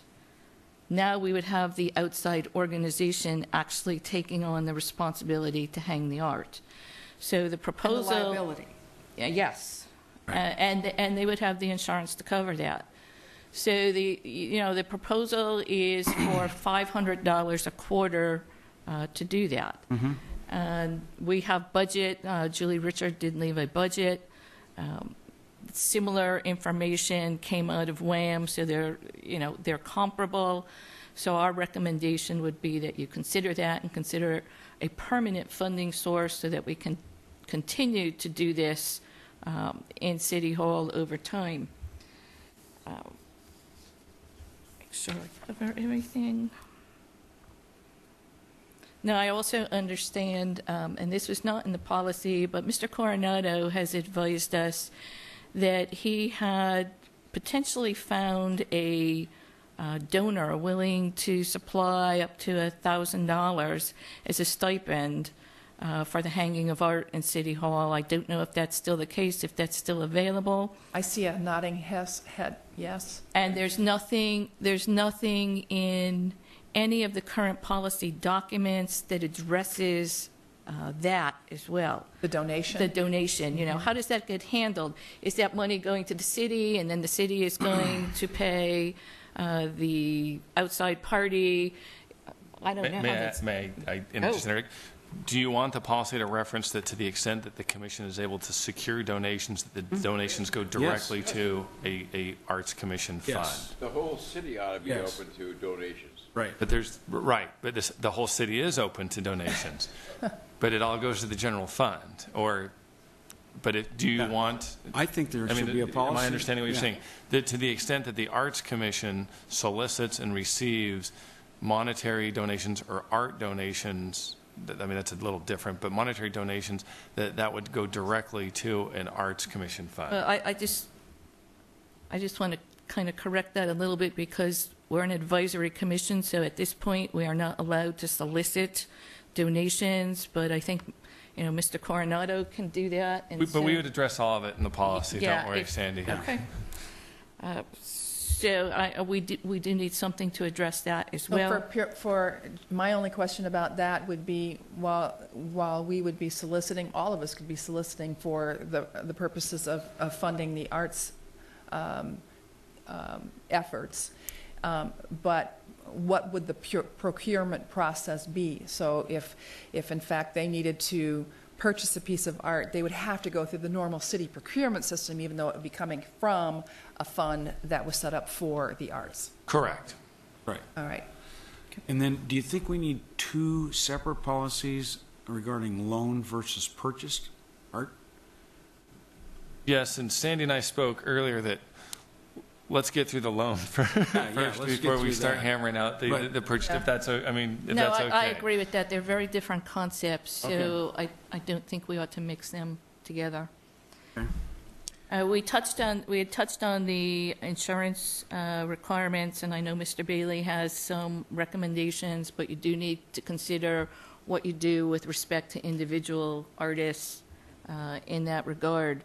And the current policy, for whatever reason, does not have any insurance requirements in it, other than to say that the city would not provide insurance. It doesn't have any burden on an individual artist, and that needs to be addressed. Councilman Alton? Yes, Sandy, does it have anything to do with liability as far as is the city's liability for the hanging art, or is it the owner is there any waiver of liability for the owner of the art to hang in the City Hall? We can have them sign a waiver. In fact, that's something that we talk about because of even with VERA, which is the Visual Artists' Rights Act, in that regard. But yes, because with regards to art, I mean, and I think part of the challenge that we came across was we were thinking in terms of magnitude. We weren't always thinking small, we were thinking big. And so you have to worry about, one, the hanging or the placement of the art, and then the damage actually to the art, and then as sad as it may sound, the damage the art may do to somebody. So to the extent that if somebody walks into it and it cuts them or it falls on them or whatever it may be. So, and that's what we're addressing, and Sandy and I have yes worked on. With a third party, they've agreed they could do it, and then the city there'd be consideration when something came forward, that would be something that would be a consideration, that we would cover the cost of that insurance, or even look to see if that could fit under our umbrella policy.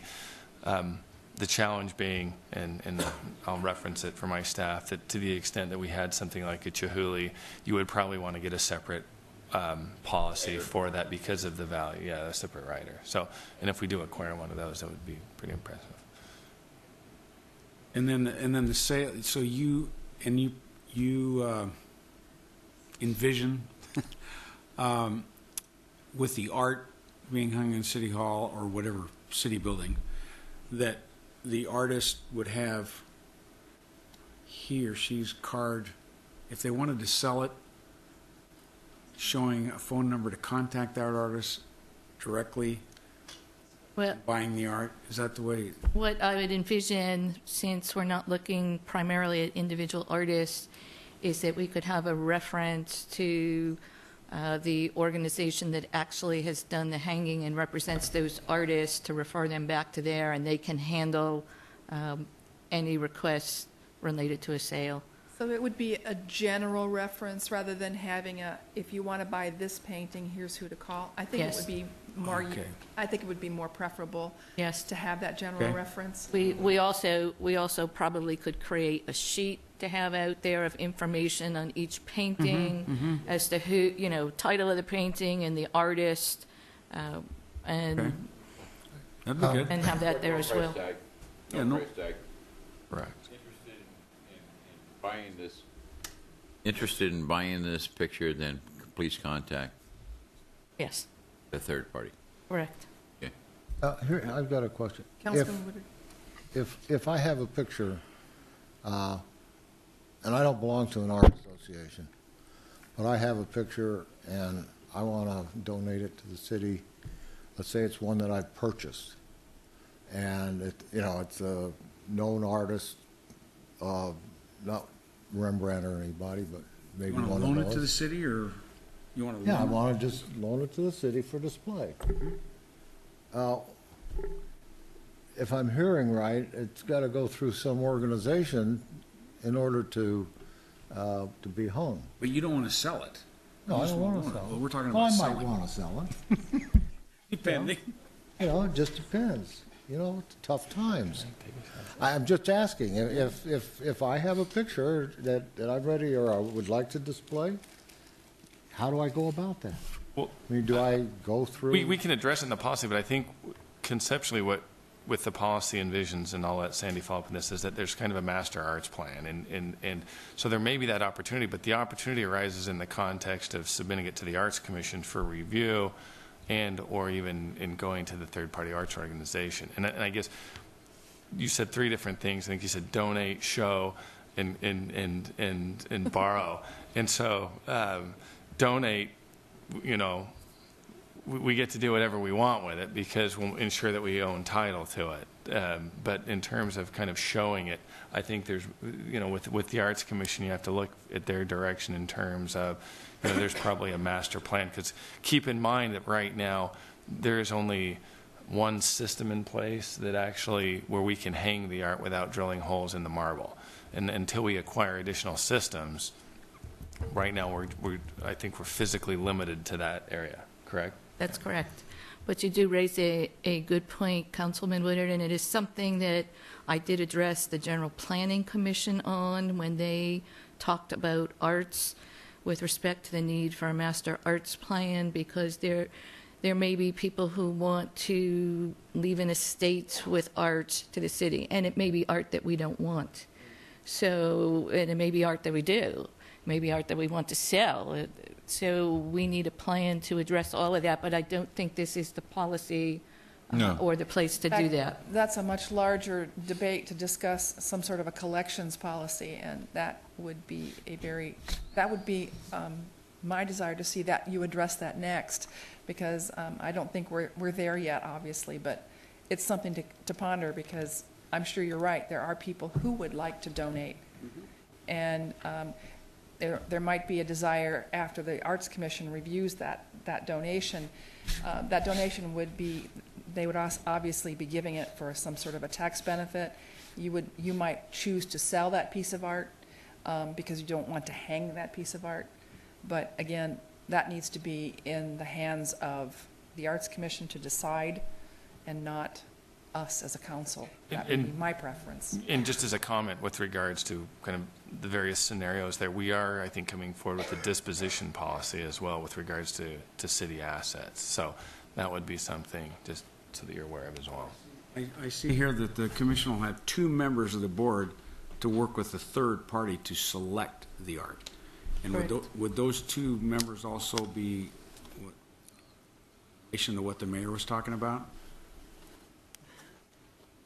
I'm not sure I understand the question, but I think the idea is that one of the goals in all of this, and correct me if you disagree, Sandy, is that we're trying to just expedite some of this. And so conceptually is that there does not need to be a majority of the commission, Yeah, right. but the commission will actually rotate Don't 2 have a positions, meeting and recognizing that while it may be a minority of the membership, that they will assign a minority of the membership to go and do it to facilitate quick turnover. That's Councilman correct. Biondo? The primary advantage of the third party is beyond the fact that they would do the processing, the detail work. It is a vehicle for the individual artist that might not be able to come forward otherwise because of insurance reasons and all the rest.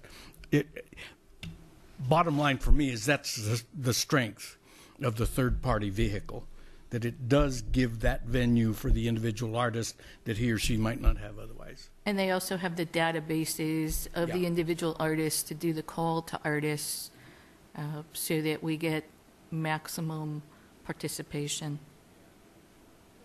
Yes, thank you. Mr. Bailey, do we have an understanding where the council is right now? I have a comfort level, and let me just go through it really quick, that with regards to the scale drawing, the materials requirements, the structural stuff, the council would like to see a policy that minimizes that in terms of insurance, that we recognize a third party, but also that the city may have an obligation to do so in certain circumstances. There will be the allowance of the sale of art. To the extent that means that there will be a placard of sorts, of some sort, that just identifies where they may do it. It's a general statement with regards to who's displaying it. Also, there's a stipend. It was mentioned $500 a quarter, understanding that that would come back as part of a facility use agreement before the council. And I would recommend that the commission take that back in terms of if that's something that they foresee, that would be, again, and even the council consider if that's a budgetary thing. And then I think that's, there's one more thing, and I don't think it's an issue. It's that to the extent that there's any advertising, that the entity would be able to review any copy that we actually publicized, and that they'd be reciprocal agreements. So if they were going to do something, we'd be able to. I just want to make sure everybody understands that, because that would come. All this will come back to you in a policy, but it'll also come back in a facility use agreement as well. Okay. The 9th? When will it come back? What's today? The 2nd. I would aspire to the 9th, but with don't hold me to it tonight.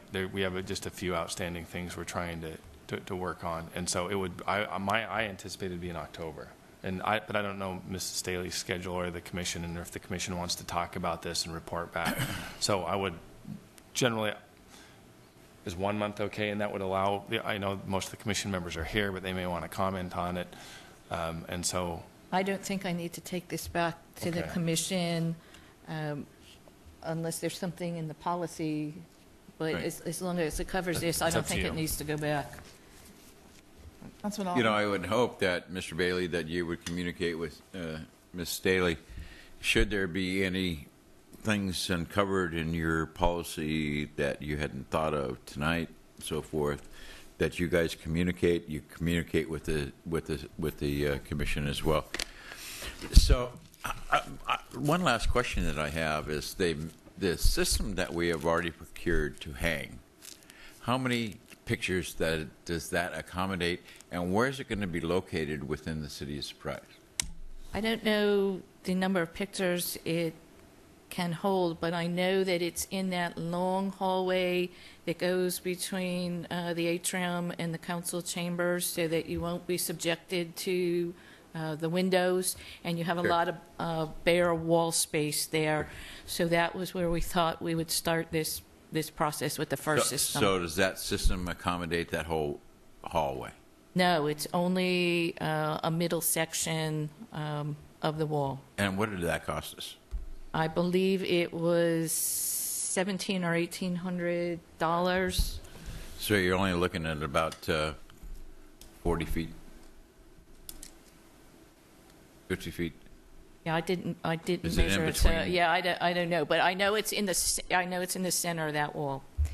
And Okay. I can tell you that the type of hanging system was reviewed by the outside organizations to make sure that it was adequate, and they also looked at the wall space, and the decision to put it there was with Mr. Lowe, Ms. Richard, and the Arts Sure. Commission.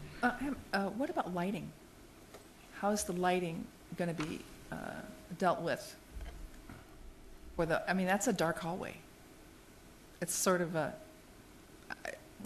art typically has its own lighting, direct lighting. Pillars behind the pillars. It's This wall on the right way here? it's on the way to the hall to our main building from Down the hall. down the long rounded hall. Yes. I was going to say, I can only say that Julie Richard did not raise an issue about lighting, and she inspected the space with Mr. Lowe. Okay. So it would be on the side of the wall opposite the doors and windows. It would be on that bare wall. the concave or convex surface. That will help me. It Which? would be on the convex surface? Okay, so the interior wall. Yes. Is that? You're walking through the atrium, it'd be on the wall that's on the left side. Correct. Yes. Convex surface, okay. Yes. All right. I know some engineering terms. Councilman Woodard. And I'm looking back, November 18th, 2010. the agenda item, yes. One of the things was a financial impact. A fee may be collected for each public art request. Is there a fee for a facilities use agreement? We have never done one, so no, at this point in time, we wouldn't. But however, I think what we're trying to capture in that is, again, it's a new city hall. This was all new to us, so I think we were looking expansive. I don't foresee there being one. No, I wouldn't think so. And so, but part of why we addressed that in there, and I think Ms. Staley has referenced it, and that is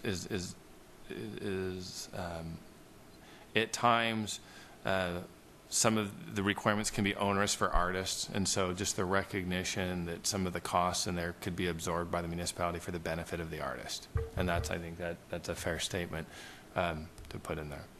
Okay, one of the other areas, the applicant must submit a site plan and/or building floor plan illustrating the proposed location. If they're not really hanging it, I mean, they're donating it, but we have a committee or a group that's going to determine where it's actually displayed and hung. Why would that be necessary for The them? reason why we spoke about that is, again, we're trying to capture, when we capture art, we're capturing all art, and some of the more the previous pieces of art that were considered yet not actually commissioned were big freestanding pieces. And so we would want to know where they would want to be located. Also, under the Visual Artist Rights Act, federal law, that there are rights that the artist may have once the piece is actually installed in place.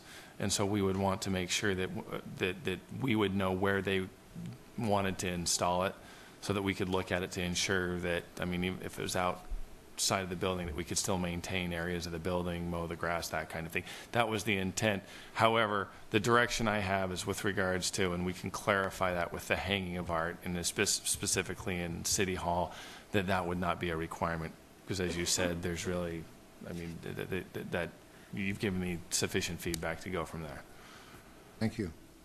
Any other questions? Councilman Alton? I want to just reiterate how positive I am on this little presentation, and then how positive I am that you folks, Mr. Bailey, Legal Department of the City of Surprise, Ms. Staley, the Commission Chairperson for the Arts Commission, can work together and bring this in short term back to us that's going to meet all of the requirements from both parties. I am so pleased that this will happen, and I look forward to seeing it. Thank you. Just one last question. I need one clarification, though. We have received recently a request to hang art in City Hall. We're now fashioning a different policy. There are deadlines in the policy of consideration within a certain number of days. Do you have any objection to us holding that consideration in abeyance until such time as we're able to come back to you again? Sure. We're anticipating that it would be Fine. That's fine. But we need to do it in short order. Right. I have confidence that we're probably going to see this probably by the end of October, don't you think? as do I. Great. Good. I just have one last question. We're good. We're good on towards the end of October. Or at the end of October, by I the have end not of October? spoken to Ms. Staley about her availability, and so I'm shooting from the hip here. Ow. I understand. I understand, but I'm not going to obligate her to any, or I'll try not to obligate you to something when you're out of town. I just have one question, and that's in regard to the West Valley Arts Council has submitted a bid, as it were, for this relationship. How long does that arrangement last? Now, it's not a formal bid, but we did ask for budgetary numbers so that we would know when we were planning the budget submission to council for the fiscal year 13, what we needed to request in the budget. So that's where we got the budget from. So it's a 1-year agreement. Yes. And so every year when we go through the budget process, if we need to revisit that agreement with a different arts organization perhaps that might want to submit a proposal, then we can do that on an annual basis. That's correct. It would be our intention as the Arts Commission after the first year to do a call to see what organizations are interested and if any individual artists come forward as well, so that it's opened to everyone. Great. I appreciate that. Are there any further questions? Thank you. Great. It sounds like we have agreement. Councilman Woodard?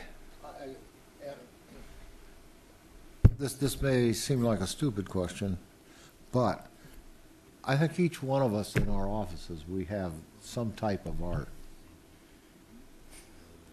You know, I have a picture that I've hung on, several pictures. Does that require a facilities use agreement, or, you know? I mean, really, almost every office we go into in the city has art of some kind.